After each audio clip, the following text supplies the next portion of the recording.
Hello, and welcome to another episode of For the Love of Sports. My name is Michael Rasile. This is the show where we get to talk about sports, we get to talk about business, and we get to talk about everything in between. Wherever you're listening, however you're listening, you know what you're supposed to do. Like and subscribe on YouTube. Subscribe, unsubscribe, resubscribe on Apple. 5-star review on Spotify. You know the deal. We would always appreciate that. More importantly, today, my incredible guest, I have Povey. He is a human behavior and performance leadership coach. One of his past lives, he was a performance cycling coach, worked with Team USA for a bit. Lee, how you doing today, man? I'm great. How are you, Michael? It's a great day to be alive, isn't it? It's 75 degrees out here in Long Beach. Sun is shining. After this, I'm going to go for a walk with my wife. Yeah, lucky to be alive. That sounds like a great... Not lucky to be alive. You worked very hard to get here, but that sounds like a really nice day. That sounds... I mean, it's a little hot here, but there's a good chance after this I'm actually going to go for a walk with my wife as well, because it's going to start to calm down a little bit. But nice. We don't need to talk about walks with our wives every day. We could do that. We could talk about that all the time. But Lee, I'm very excited to get to chat with you today. Obviously, you're changing careers, what you're doing, what you used to do, how you used what you used to do to what you do now, right? That's always fun. You know, that bridge, that transition is always cool. But Lee, the first question I have for everybody on the For the Love of Sports podcast is, why do you love sports so much? Oh, man. Probably because I'm an intensely competitive human being. And for just myself, if I'm not doing something sporty, I'm horrible to be around. So the beginning of the pandemic, my sport at the time was track sprint cycling. Obviously, I coached it and I still competed in it myself. Mainly so that I could continue eating donuts and ice cream to the amount that I wanted to. We all have our reasons, man. I appreciate the insight. And the velodrome was closed for a year. So there was no racing. USA Cycling completely stopped all of its programs, its races. So I ended up finding go-kart racing, outdoor go-kart racing. I am now a seriously competitive go-kart racer. So to answer your question, for me, I need something competitive in my life. As I've grown older, it's much less about winning and it's more about just being the best version of me and challenging myself in ways that stretch me. And then there's a second reason why I love sport, and this is a more global thing, and this is the impact that it can have in our lives. If we think about what we can learn from sport, what athletes can learn from sport, what children can learn from sport about themselves, about the value of work and what it can relate to, even the fairness or unfairness in society, that, you know, sport ranks us all and we get to learn that not everybody is the same and not everybody is equal. We have areas of genius and we have areas where we're weaker. So I just think there's so much life lessons about commitment, about timekeeping, about teamwork, about communication, about leadership that can come from sport. And that's why I loved being involved in sport. That's why I love still being involved in sport. And that's why I love mentoring sports coaches, because of the impact that they can have on the world. So if we think about human beings, who impacts you the most? It's your parents and your family system. It's your school system. And it's any sports that you're involved in. They are the three biggest impacts. Many people tell me as a coach, I've impacted their life immensely. And I want to help other people be that impactful, or hopefully more impactful. Yeah, I think one thing that I always like to try and do is do the one-to-many, right? Like, It's very easy for me to talk to a friend and say something nice to a friend, but it's a lot more fun for me personally to have a conversation with you, Lee, about what you do and how you do it, and try and put that out into the world. Yeah. And let the 10, 15, 100, 1,000 people, whatever it is, hopefully they can learn something from that. And then that isn't, you know, it's not directly coming from me. It's obviously the combination of the two of us having this conversation today. Yeah. But it's that one-to-many where you can help that one coach or those two coaches or those five coaches, and then those five coaches can help the 20 kids that are on the team this year, and then the 20 kids that are on the team next year, and then so on and so forth. And then hopefully that spider webs out where you have the ability to touch so many different people, plant a lot of seeds of trees that you'll never see grow. Yeah. But you'll be able to, you know that someone's sitting under that shade somewhere, which is pretty awesome. Yeah, I love that proverb, wasn't it? I can't remember it exactly, but something along the lines of, you know, like love is planting a tree that you'll never feel the shade of. Interesting. Why? I don't get it. Explain it to me. Because you're doing something that you personally won't benefit from. So you plant the tree grows up, it provides shade, but you never, because you've died by the time the tree grows up and plants the shade. So it's doing that thing for others and doing that thing for the next generation, that I think is really important. Like this is going to be completely off tangent, but when we look at our leadership and we're electing people that are 80 odd years old, that's for me, it's like, what does that mean? What investment do these people have in the future? Now, hopefully they do, but what would it be like if we're investing in younger people that have more stake in that future? That's good. I hate all politicians, so that's fine. I totally agree. Why are we electing ancient people to run the country when they're not even going to be here in 10 years? When I'm pretty confident I should be here for another 50 or 60 years at this point. So hopefully, I don't want to run the country, don't get me wrong. But I feel like I have a little bit more invested interest because I'm going to be here for a couple extra minutes. But anyway, that is very off topic, and I do not want to go down that rabbit hole. You can tell it's not a favorite topic of mine. No. I do want to go down the topic of the Velodrome and everything that you've been doing. So where did cycling come into your life, and how, as you said, you love that competition and you love the things you can learn from it. I mean, competitive cycling's pretty nuts, right? Like, I've seen it. It's very, very competitive, especially the Velodrome. I think you guys get pretty high speeds, right? Yeah. How do you even find that type of sport? And what are some of those things that you learned that you alluded to in the beginning? Yeah, great question. Like many questions. But yeah, I'll try and break them all down. Thanks, buddy. Like many boys, I wanted to kill my dad and be better than my dad. And his sport happened to be track cycling. We happened to live a mile away from a velodrome in Brighton, my hometown back in the UK. So I grew up watching him race. And when I got old enough, when I was 13, at that time you had to be 13, now it's younger, but you had to be 13 to compete on the velodrome. I got to be able to do it. I was lucky enough to have a reasonable genetic gift, so I could be pretty good at it. And that hooked me. I like being good at things.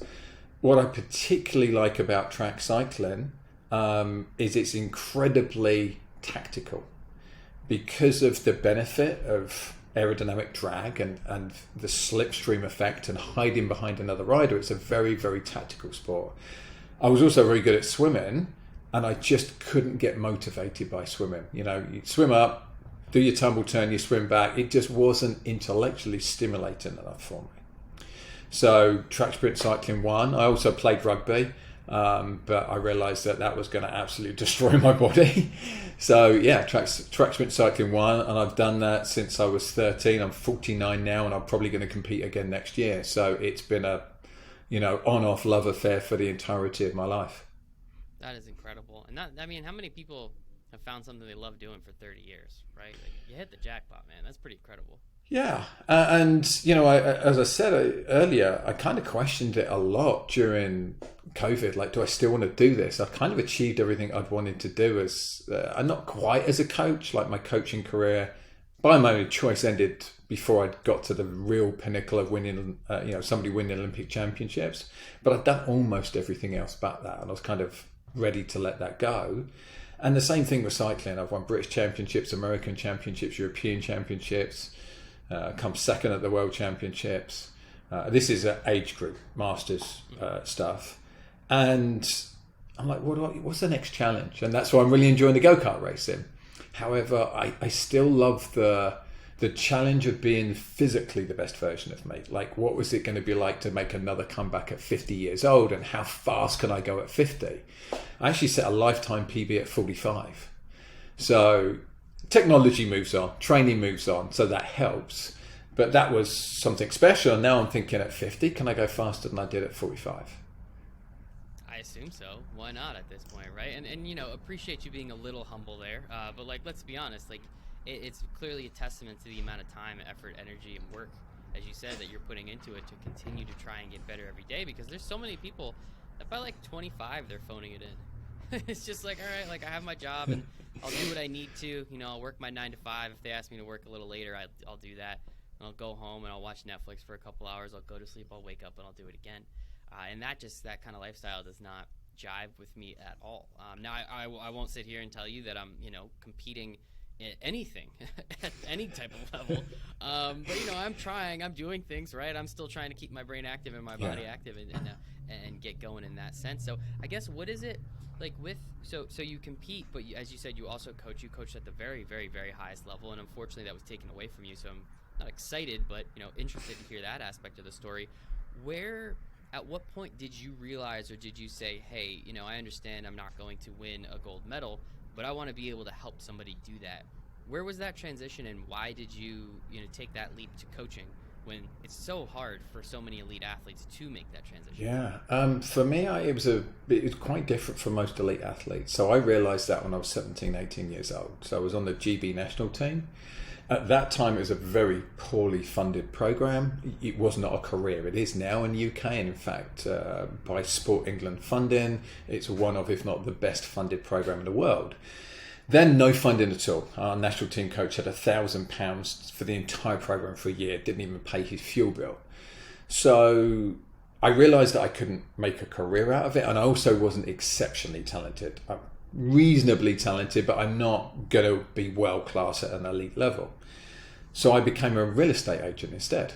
Worked for a large corporate company, awesome training. Like, I learned so much about humans and leadership, created my own company, and then realized it wasn't providing me with value. I wasn't making the impact on the world that I wanted. Got drawn back. I'd already started competing again more seriously as a masters racer. This is 30 plus.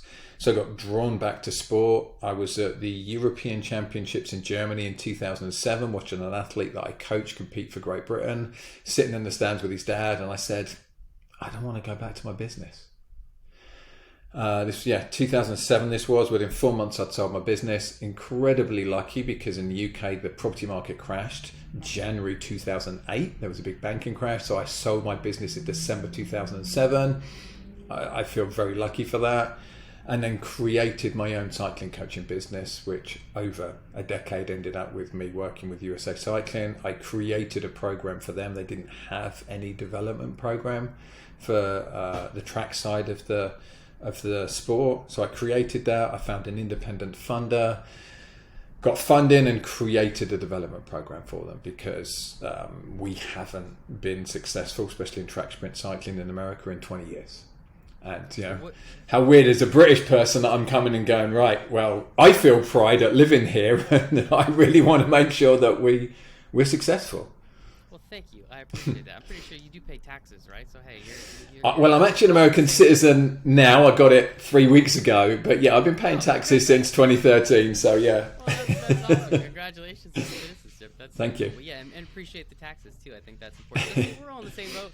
We're all rowing in the same direction. I think that's the important part. But I guess, so I appreciate the story. I think that is very intriguing that you had your own business. Sounded like you were doing very well. You got out at just the right time. You keep saying that word lucky. We don't believe in luck here on the show. So I have to, we're going to have to take that out of your vocabulary, at least for the next 30 minutes. But more importantly, I think it's, the fact that you were able to find something that you loved doing. What is it about coaching that you love doing? Like, why when you were sitting in the stands with that, that youngster's dad, you were like, yeah, no, I don't want to go back and sell real estate anymore. I'm over that. I want to do this for the foreseeable future. Yeah, great question. I want to be of value to the world, Michael. And there was some value in what I was doing as a real estate agent. However, it's fairly selfish. And a lot of it is about how much money am I earning? How much money is my business earning? And, there's a place for that. It's okay to earn money. I have no judgment about that. I just didn't feel that I was taking enough advantage of the skill sets that I had. The business had a reasonably narrow need for skill set, and I had a broader set of skills I wasn't using, and I wanted to develop, and I wanted a bigger impact on the world. I wanted to do more good. And I could see the value of coaching. I'd had both great coaches and appalling coaches, and I wanted to be part of the great coaches. I got very lucky. Again, use that word. I agree with you. You create your own luck. I created some luck. I met a local cycling coach who was the development coach for the area that I lived in. And he didn't know how to coach track sprinters. It's a fairly niche subset. So it's The power athlete, most cycling is an endurance sport, but this part of it is absolutely a power sport. Longest event is around a minute. Most of the events are 20 to 45 seconds. And he invited me to coach an athlete. In fact, he didn't invite me. He told me he needed me to coach an athlete because he didn't know how to do it. And that's how I started coaching. And that first athlete I coached won the national championships. The next athlete I coached won 2 national championships. And I realized I had an aptitude for analyzing human beings and sport and finding ways to maximize those. The name of my company now is Maximize Your Potential, my business leadership company. So I've always been very analytical, and the challenge for me is how to deliver that in such a way that I empower people rather than crush them. Because it's quite easy to say, hey, here's all the things that you're doing wrong, and get people in their shame. And my constant journey is working on my delivery to be in such a way that I empower you and I encourage you rather than it just being critical the whole time. And that's it sounds easy, right? But if it was so easy, everybody would do it, right? It's like obviously it sounds, oh, of course, why doesn't everyone just do that? But, well, exactly, why doesn't everyone just do that? I think that's the important part. And obviously you clearly had an aptitude, as you said. If you just start, you could just kind of hop into this thing, national champion after national champion. Clearly, you're very good at it, right? As you said before, you like to compete because you like to be good at things too. Clearly, you're very good at this. Everyone likes being good at something. Obviously, we all have things to work on. We can always get better. Yeah. It's nice when you start at all right, national championship. That's my baseline. That's the pressure, place to start, right? The pressure is on. I think the first 5 athletes, the first 5 athletes I coached all won national championships. I wonder if I can keep this going. Well, I think you did pretty darn well. As we said, you worked with some incredible people over a period of time, and you worked with many of them and helped them out. I guess. At what point, and I don't want to cut this aspect of it short, but at what point did you realize, hey, as you said, you wanted to do better for the world, and maybe real estate wasn't for you. It is for some people. Shout out to my real estate agent. She's absolutely incredible, right? Yeah. But I get that it was not for you. At what point did you say, hey, this coaching cycling is amazing, but I feel like there's more? And what, how did that conversation start to happen with yourself? Yeah. I think there's 2 parts to it. One, it's not a very well paid industry, especially in America. So Olympic sports are not well paid here. Professional sports, fantastic. Olympic sports, the funding is horrendous. Yes. The organization itself is in some ways quite amateur, again, because you're not paying great wages. So I was in Milton in Canada. I was leading a joint camp with the US team and the Canadian program, and I was coaching the whole thing with my colleague Ben Sharp from America. And I was looking at the Canadian program. They had a full-time program. They had housing for their athletes. There were 6 members of staff doing the same job as me, and I was being paid part-time wages. My role was technically part-time. I had my own cycling coaching business, private cycling coaching business as well. I was working 7 days a week. I didn't feel very appreciated by the governing body that I was working with, which is part of why I do my other role with Coach's Soul. And I felt very lonely and incredibly stressed and unhappy. And I was like, is this my life? I loved working with athletes. I really loved working with athletes. And then there was just this other part, again, of my skill set was still improving and getting wider. And I'm looking and going, I'm working with a team of 12 athletes.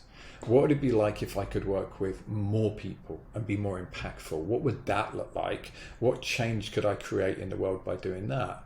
So it was the combination of the two. And then COVID came at the perfect time for me. USA Cycling shut all its programs. I spoke to another couple of governing bodies in different countries. I had offers or interest to go to different countries. And then it was like, actually, do I want to do that? And my wife is a very successful and very smart therapist, psychologist. She's not going to go and move to another country and be able to do that job there. So I was going to be staying here. I loved where I live here in Long Beach. So it was like, what's going to be next? And COVID just created this space and this moment for me to actually stop and think, what the hell am I going to do next? And what's the impact I wanted to have? And I started with men's groups. So the very first thing I did was run a men's group for some of my friends. I'd been in men's groups in the UK before for a long period of time. I knew the value of that kind of work and I loved it. And about 8 weeks into doing it, my friends are like, you need to do more of this and you need to do bigger than this. Like, what exactly is a men's group? So it's 90 minutes once a week. We get together, we check in. The check-in is like, how are you feeling right now? One or more of 4 emotions: joy, fear, anger, and sadness. So you're practicing checking in with what is going on for you. Then we have a round of accountability, which is there something you want to hold yourself accountable for? Is there something you want to hold another man in the group accountable for? That's an opportunity to explore what's coming up in your life and do some work on that. And then we would have some topics, and they might be emotional models about how we connect with people, or it might just be somebody's going through something and they wanted some coaching, and I would do some emotional coaching with them. And it's a place to come and work on yourself to be a better version of you, in your leadership, in your fathership, in your partnership, in the way you show up with your friends, with the kind of idea that you're changing the world one man at a time. And then each man is going out and behaving in a different way and having that impact on his community like you spoke about earlier, and that spreads out. So I started with that, again, realized I had an aptitude for people, and I think that's what made me a really successful cycling coach, is how I understand human beings. And now I'm applying that to how I work with leaders and how I work with sports coaches. So was the fact that the world was kind of crumbling before our eyes, did you say, hey, you know what, why don't I put a couple of my friends in the same room and let's just have like a nice open conversation? Is that where that idea came from, pretty much? Totally, yeah. You know, I could see my friends struggling. I was struggling. People were losing their jobs. Yeah. I'd lost 2/3 of my income because I'd been winding my private cycling coaching business down to take on more of the USA Cycling role. And I actually had an agreement with my boss that the 1st of June we were going to start a full-time program based in LA, so in 2 months' time. So, now I look at it and I think it's a blessing. I'm happier doing what I do now than I was doing that. And I'm thankful that I had the opportunity, and COVID gave us all that moment to go, what do we want to do? We're seeing it in people changing jobs and resigning from jobs and just going, what is it I actually want to do? And that's what that allowed me. And the group started with just getting people together to support each other because people were struggling. And then from that, I realized, no, this is actually what I want to do. And I listened to a podcast. It was The Knowledge Project with Shane Parrish, which I really like. And he had a guy called Jim Dethmer, who's a leadership coach, on his podcast. I didn't even know leadership coaching existed. I knew a business consultant existed. I didn't know leadership coaching existed. I listened to this podcast and I went, that's it. That's what I want to do. That's where I should be. And then I started trying to create that. And I actually reached out to the guy on a podcast, had a conversation with him, did one of his courses, got recommended to another course, did a bunch of courses, have my own coach now. I'm on a group course, and I've just been upskilling myself to do this new role. That's awesome. And a little over 2 years? 2 years. It'd almost be 2 years for the congratulations. You just got a new full-time role with USA Cycling. So it's funny. It's kind of funny how that works out, right? I mean, we're recording this June of 22. So about 2 years. You could have been doing this thing for another 2 years, but here you are now. Yeah. I think that's pretty cool. So I guess what is I'm sure people hear leadership coach and they think a lot of different things. So like, what is your definition of leadership coach when you work with your clients? Yeah, I love that. The best way to describe it is we explore who you are as a human being, how you show up as a human being, the impact you want to have on the world. We look at where you are now and where you'd like to get to, and we coach the difference between it. So I work a lot with things called survival mechanisms. So this is the suit of armor you've put on as you've gone through your life. So, we're born, we have a certain genetic disposition for the way that we show up in the world. It's interesting, the more I learn about this, the more I learn that actually personality traits are quite genetic. There is obviously a big learning component as well from the environment we're in, but we do have some genetic component to it. So we show up with this certain way of being, and then our childhood, our experiences shape it, and we kind of put some armor and some masks on just to survive it. Then when we become adults, we're not in our family system anymore. And the stuff that we developed to get through that and to survive that, and I don't mean that in any negative way, we all do it, it's just what's happened, now might not necessarily serve us, and it gets in the way. And it's that thing where you do something, you behave in a certain way, and you go, oh, I wish I wouldn't do that. Or why do I keep doing that? It's that stuff. And I work with you on that so that we can remove that, we can bring some awareness to it so you are more aware of it. I work with you on just some emotional models and tools and skill sets to allow you to communicate more effectively, to understand other people more effectively, to understand the impact that you want to have in the world, and then to be able to create it and support you in creating it. And the reason I do that is because I want to work with people that are impacting more people so that what I do can be more impactful in the world and I can make a difference. One of my friends has an aim to touch 1 billion people and create change for 1 billion people in the world. And that's what inspires me. I want to create change. We're talking about politicians earlier. I kind of felt in the pandemic, like, do I want to become a politician to deal with this bullshit? Or, what I can do? And I don't think I could manipulate myself or others enough. I wouldn't want to do that to be a successful politician. So what's the most authentic way that I can make change in the world? It's by working with leaders that are working with a lot of people. Let me thank you for that last one. I appreciate that. But I do think that's very important, right? Like, if you touch people who can touch the most, right? As we were talking about before, one to many, one to as many as possible, and that's the best way to do it. Who's your friend? Brian Bogart, his name is. Brian Bogart. Is it 1 billion people? That's a lot billion of people. He's a he's a pretty special dude. Out, though, right? He's a pretty special dude. And so if you're kind of one of his billion, and you're going to impact hopefully millions, right? Oh, so yeah. He's already got 10 to 100 million. Yeah. He's got that side for me. I don't have to worry about. But no, legitimately, I do believe in that kind of stuff, and I do believe that is the way to impact the most people, is just continue to grow that network, continue to help those who can help even more than you, and really, you're all the way at the top of that food chain, which I think is important. And then to go back even a little bit further into what you were saying, awareness. I think awareness is a superpower. I practice awareness every single day. I do everything that I can to become more aware of myself, my situation, what I'm feeling, what I'm thinking, how I'm thinking. I think that's one of the most important things, right? That, being aware of what you're saying to yourself is extremely important. I guess how, it was really hard in the beginning to practice awareness, because you're like, what the hell? Like, what do you mean? Of course I'm aware of what's happening. Until you start to actually realize you have no idea what's going. Not that you don't have any ideas, you just don't have that pinpoint accuracy with it. How do you practice awareness? How do you help your clientele practice awareness? Because it's something that I truly do believe that is, it has had the most impact on my life in the last 10 years, let's say, than pretty much anything else. Yeah. Do you mind if I do a quick bit of teaching? Yes. Please. Okay. This is free. Hey, this is incredible. Thank you. I love it. So I think of it as the way that we learn. So if we go through the stages of how we learn, the first part of learning is to be unconsciously incompetent.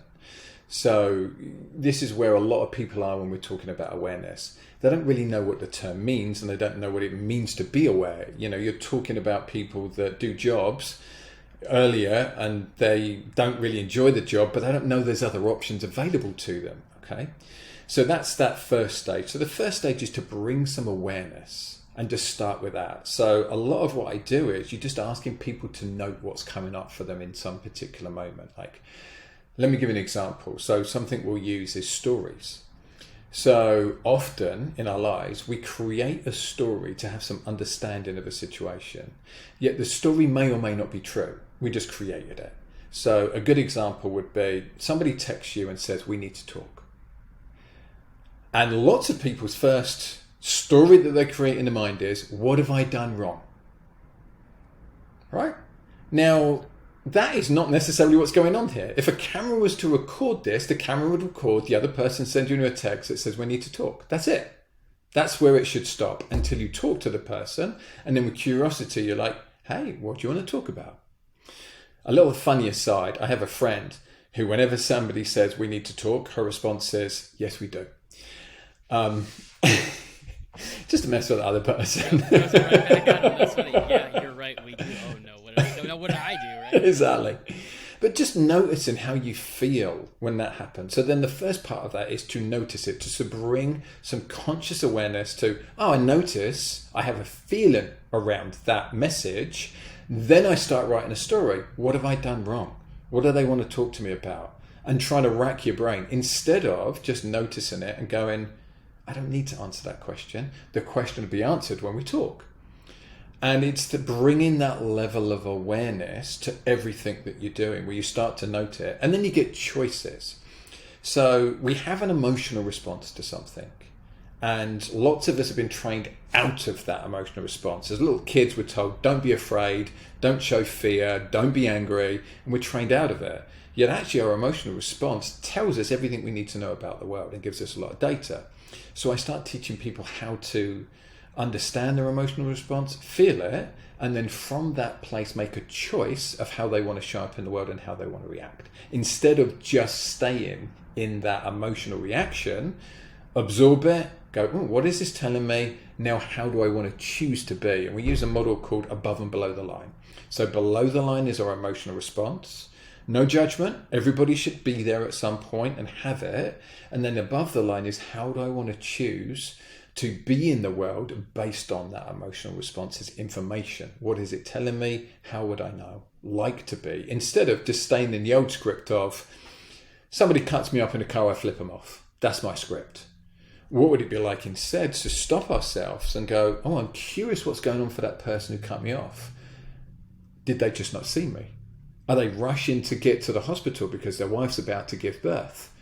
Have they had a really bad day? Has their dad just died? I have no idea what's going on for them. Yet I'm judging them in that moment for my emotional response of, like, screw this person. Why are they cutting me off? Right? It's like I've never cut someone off in my life. like that's the easiest thing I always do. Is like, yeah, I mean, I've accidentally done that to someone before. Hopefully that person's okay. And like once you can not only throw that, not have that negative energy, but actually throw them positive energy, that's going to make you feel a ton better too. So that's always something that I try and do. When I do have those feelings of really wanting to be like, that guy's an asshole, being like, all right, I hope he's okay. I hope he's doing well. I hope him and his family are safe and healthy. Like, once you do that, it completely reverses the inside of your brain. That you go from angry to not only, you go back to neutral, and then you take it even one step further to go even further to positive. Yeah. And that's what we're always trying to do. I'm always trying to be positive. I do not live in negativity. I only live in positivity because negativity does not serve me. Yeah. That is something I learned from my good friend Rob Cressy. Yeah. And that's something that I truly, in every single aspect of my life, I try and make sure that I'm absolutely living in the positivity, because that is going to get me to where I want to go. Negativity will not bring me where I need to go. And again, like leading to everything that you just said, I agree with all of it 100%. I wish more people practiced it. I wish you got to help more people practice it, because it's extremely important for people to be aware and understand, right? Like, I am not a doctor, never going to be a doctor, never want to be a doctor. But just hearing what some people who are diagnosed with, anxiety, depression, and hearing, I was like, oh, well, have you done meditation? Have you tried exercising? Have you done any of these things? No, I'm taking medication. Okay, and I'm sure you might need it. Again, I'm not a doctor. But like, all of this stuff is proven to help. So why don't we try some of this stuff too? And that's what just pisses me off about the healthcare industry, if you want to dive down that rabbit hole. But no, I think it's incredible, and I think you're doing some very important work. I know we were talking about it a little bit before, but like, what's your purpose with all this? What are you trying to get to? Each step you're getting closer and closer to something, but what are you getting closer to, going from real estate to coaching cyclists to now coaching leaders? What are you trying to get closer and closer to? Yeah, I think it's a combination. One of, the world just found me and found my skill set, and then that skill set has evolved over time. So I wouldn't have been as successful as a cycling coach if I hadn't learnt the marketing skills that I learned as a real estate agent, and just the organizational skills that I learned as a real estate agent, and how to run a business. So that was super successful. That was super helpful to me being a cycling coach. And I wouldn't be able to be a human performance, an emotional and leadership coach if I hadn't spent 15 years working with people in incredibly stressful situations. Like, elite sport is about as stressful as it gets. And I'm sitting with people in that, and I'm trying stuff and seeing what works and what doesn't work. And I'm also, as an elite competitor, experiencing it myself and getting to experiment on myself with like what works and what doesn't work. And as I was going through my coaching career, I was realizing I was getting more drawn to the technical, tactical, and emotional than I was the physiology and the strength training. I was much less interested in that, and the data analysis. That interested me less as time went on, and I was much more into trying to figure out human beings and why they make the choices they do. And from all of that learning, I've then taken that, and now I'm upskilling myself again. And what I'm discovering is, even in my journey here, I started doing men's groups. And then after 2 years now, I'm moving away from doing men's groups because I want to be more impactful than 8 guys at a time. I want to work with leaders that are working with hundreds of people. So now I do leadership groups. And that's the evolvement of my men's groups as leadership groups, and then I work with leaders one-on-one, and then I coach entire companies. So I do engagements with companies where I work with everybody in a company, and I get to really help that company achieve what it wants to do. And I only work with companies that I'm aligned with their goal. One of the companies I work with, they're a coffee replacement company, and their aim is to improve people's mental health by reducing caffeine intake. And they heavily support and fund psychedelic research. So if we're talking about, where's the healthcare industry going next, there's so much great stuff coming up, as you said, about meditation, use of psychedelics in treatment of things like depression and PTSD. And that obviously very much aligns with what my wife does. I have a stake in her business, which is a psychotherapy business. So, we just want to make the world a better place. And that's our way of doing it. That's our way of having impact. And I really feel like I'm really getting to that point where I'm going to be the most impactful version of me. And now my growth is just keep working on myself to be the best version possible in service of other people. And I finally got to that place where I can let go of my ego so much that it's not about me. It's about being of service to others who are going to be able to do great things. And I can support them to be wonderful people. And I think that last part of kind of moving away from cycling coaching and needing some glory myself through what my athletes did has been that last stretch into just letting go of that ego. Ego's a hard thing to let go of, man. It's what protects us. It's what protects us. It's what gets us through the world. And, then get into this place where there's something bigger. And I'm not religious at all. Like, I'm not religious. I'm not, I don't partake in any organized religion. What I mean when I say something bigger is there's this whole planet of human beings, and I can be part of solving the problem of allowing so many human beings to live together and what they're going to experience, or I can be part of the problem and creating it and just there to get my own wealth and my own ego fed. And I want to be part of, solutions about how we all do this and get what we want from our lives. Can you already see what the next step is? Right? From going from men's groups to working with leaders to now working with entire companies. Do you have that? Are you looking out that far, or are you still stuck? Not stuck. That's a bad word to use. Are you still focused on the now? Because essentially the now has always led you to where you need to go anyway. Yeah, a bit of both. So this month, and one of the reasons I'm on your podcast is I launched a company called Coach's Soul with my colleague Miriam. You should have told me that. When did you tell me that? I can't remember. I don't remember that part of the email. I apologize if I didn't bring that up. Like, here we are. Yeah. We got here anyway. Look at that. There you go. On the now, we got here anyway. Yeah. So Coach's Soul is a company specifically for mentoring sports coaches. So it's the work I'm doing, but directly for sports coaches.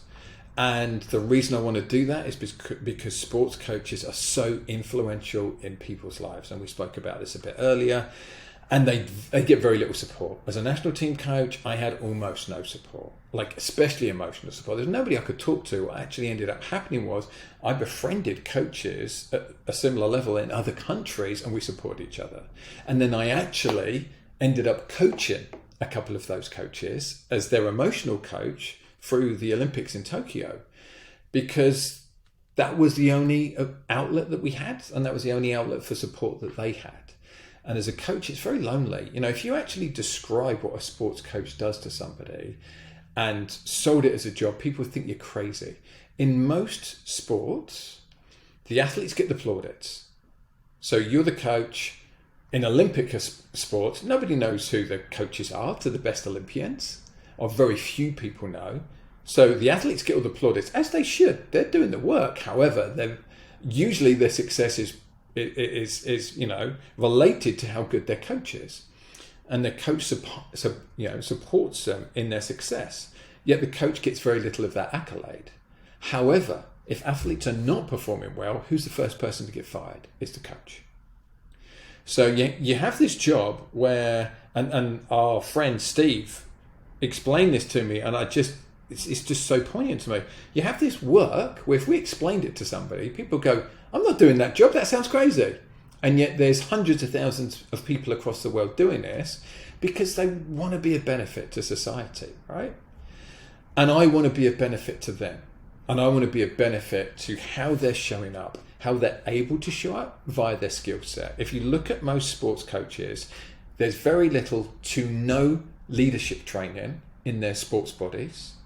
There's no training on the language that they use, how they relate to their athletes, and how they look after themselves. The training is technical on the sport or physiology. There's very little about how they show up as leaders. Yet that's the most important part of their job as far as I'm concerned. That overrides everything else. And people tend to be drawn to coaches who have some natural leadership skills. However, I've learnt myself there's a big difference between having some natural leadership aptitude and then really maximizing how you show up as a leader, and especially removing your own stuff so that you can show up without it. And I think it's an incredible way of explaining it, right? You always hear all the time, oh, he's a leader of men, or she's a leader of women. Like that's how coaches are described. Some of the best coaches on planet Earth are described that way, leaders. Yeah. So I think you're 100% correct, right? Like maybe they are just tactical at their sport. But also the important, you can only be so good, but if you don't connect with anyone, if you're not able to lead people to understand and learn all the information, all the knowledge and all the wisdom that you possess, if you're not able to get that through to them, who the hell cares how good you are? It doesn't matter. It's going to come crumbling down at some way, at some time or another. So I think that's really impressive. How are you getting in front of coaches? How are you getting in front of people that can make the decisions that say, yeah, Lee, we would love you to come in, work with all of our coaches here at the University of X, so that way they can, impact our student athletes, or they can impact our athletes at the absolute highest level. Yeah. I believe in the field of dreams approach. If you build it, they will come. So the most important thing is, if it doesn't exist, you can't do it. So the number one thing is to create it, which we've done. And now we're doing exactly what you've just described. We are reaching out to governing bodies, to sporting organisations, to colleges and universities, and saying, hey, here's this thing. It's a little bit different from what you might have seen before. It's a bit different way of speaking to coaches and supporting coaches, and we want to talk to you about it. I'm doing podcasts like this. This is the third I've done in the last 2 weeks, so that I can be talking about what we're doing, so that people understand this even exists, because it is a bit different. There's not many people doing what we do. It's very prevalent in the business world. I'm one of 100,000 leadership coaches in the business world. Yet in the sports world, coaches get absolutely neglected. We've only recently understood the emotional toil that athletes go through and started employing sports psychologists, therapists to work with them. And even then, most of the aim of it is, the sports psychologist's job is often almost like a little bit of a band-aid of like, here's this issue somebody's facing in performing their sport. The work that I want to do is almost, I don't want to undermine sports psychology because some of them are absolutely fantastic. So I'm going to be careful the way I say this, but looking like how they show up as a human being, and then going deeper as to what might be getting in the way from that, as to how they might be performing at their best. And I want to do that with coaches so they're able to do that with their athletes. Or at the very least, they're able to show up as the best and most healthy emotional versions of them, so they can role model what that looks like to their athletes, and so that they're able to withstand the pressures that coaches go under, because it's an enormously pressured job. Every time you compete could be the last time that your team competes or that your athletes compete. One bad performance and you can get sacked. There's very few jobs that exist under that level of strain, stress, and visibility. Yeah, visibility as well, especially if we're talking about major college sports or obviously professional sports. Yeah, there was a baseball coach who's, considered one of the, potentially, it depends on who you talk to, Joe Madden, Angels. Oh, you're in California. You might know. He got fired because they had a 12-game losing streak. But, 2 or 3 weeks ago, they were like, yeah, the Angels are doing incredible this year.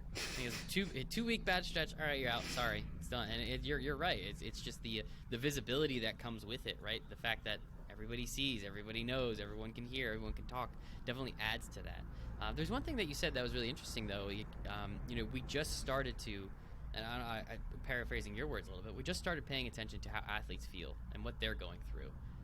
We've never cared or paid attention to how coaches feel, right? Ever. Even with all the athlete stuff coming up, right? Obviously Simone Biles recently was absolutely incredible. There's countless number of examples of this now. But yeah, I've never heard anyone be like, man, that coach, they must be going through a really hard time.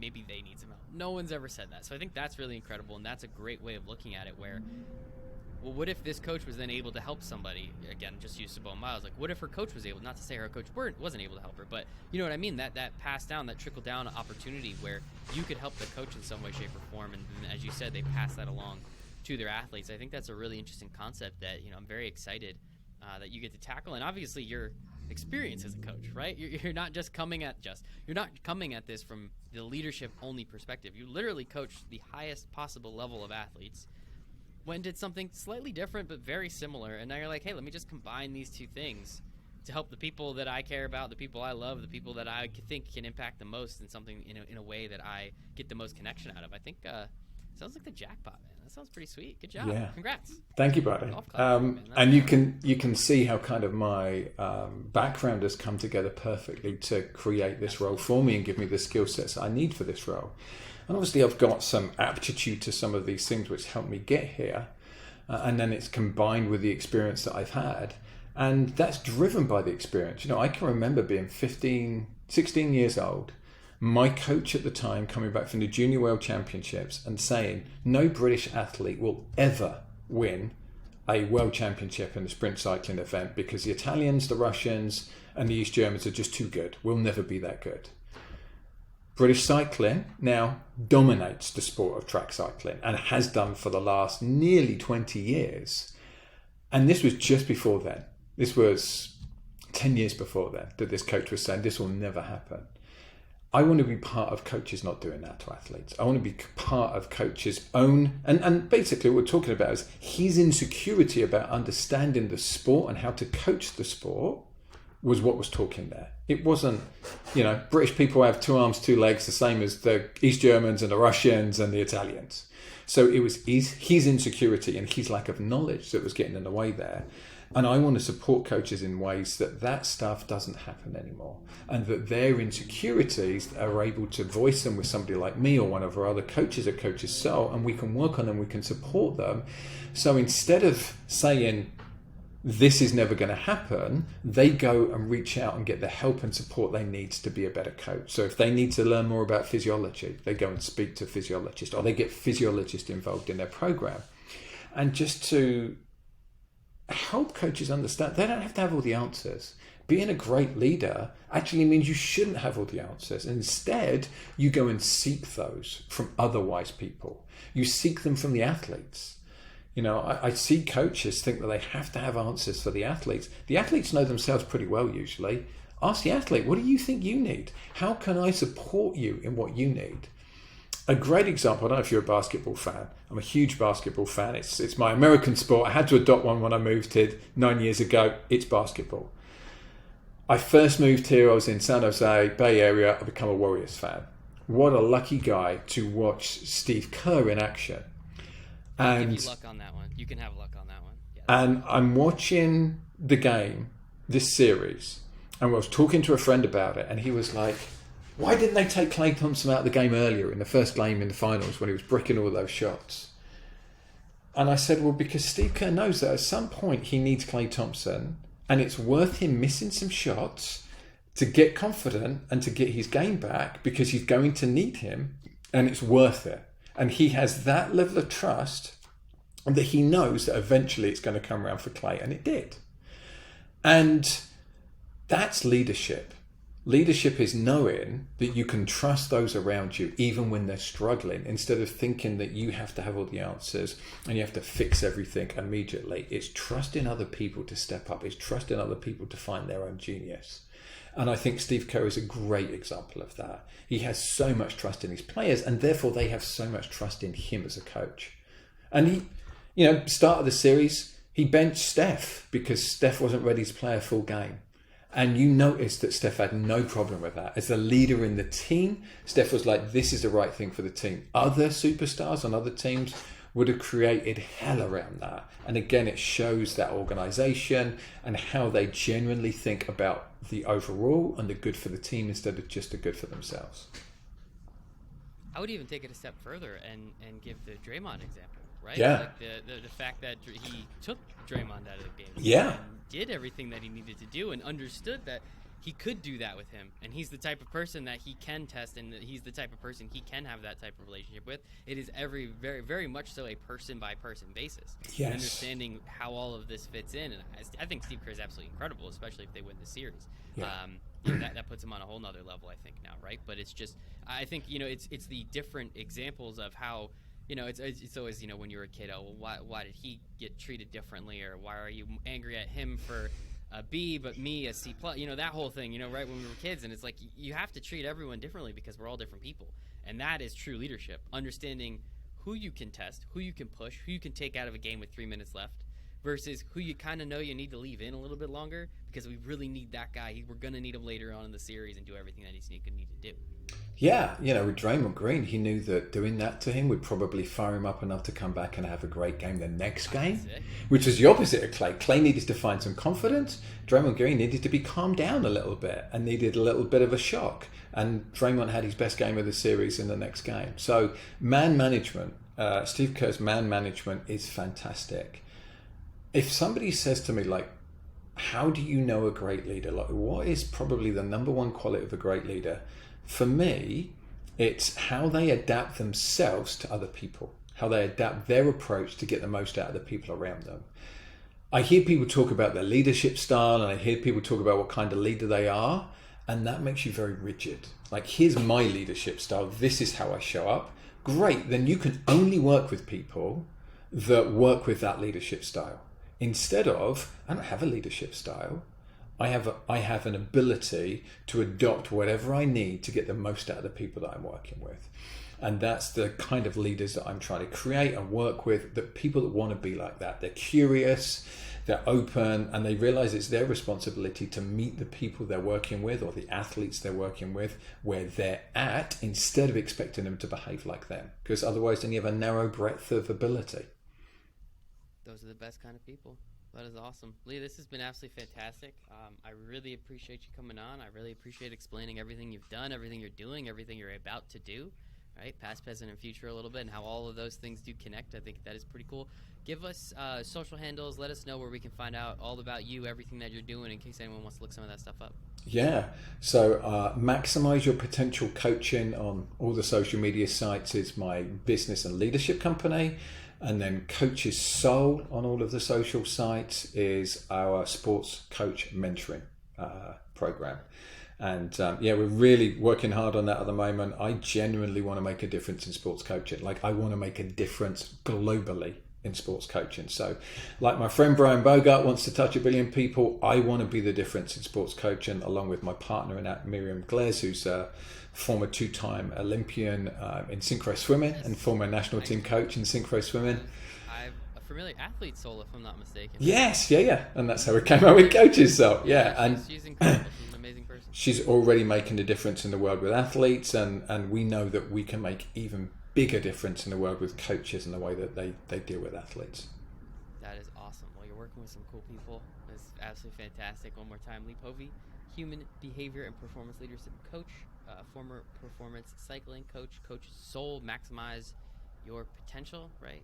Maximize your potential coaching, yeah. Coaching, thank you. I apologize. I'll put everything in the show notes for everyone, including myself. I don't miss anything out. But Lee, this has been absolutely fantastic. I really appreciate the conversation. These are always some of my favorite ones, getting to understand what people are doing, why they're trying to do it. So for you, for everyone out there, thank you very much for your time. It's the only thing we don't get more of, so I appreciate you giving me a little bit of yours. But other than that, I hope everyone has a great day. Thanks, everybody. Thank you, Michael. Awesome questions. Really enjoyed this. Thank you. I appreciate that. I'll leave that in too. Why not?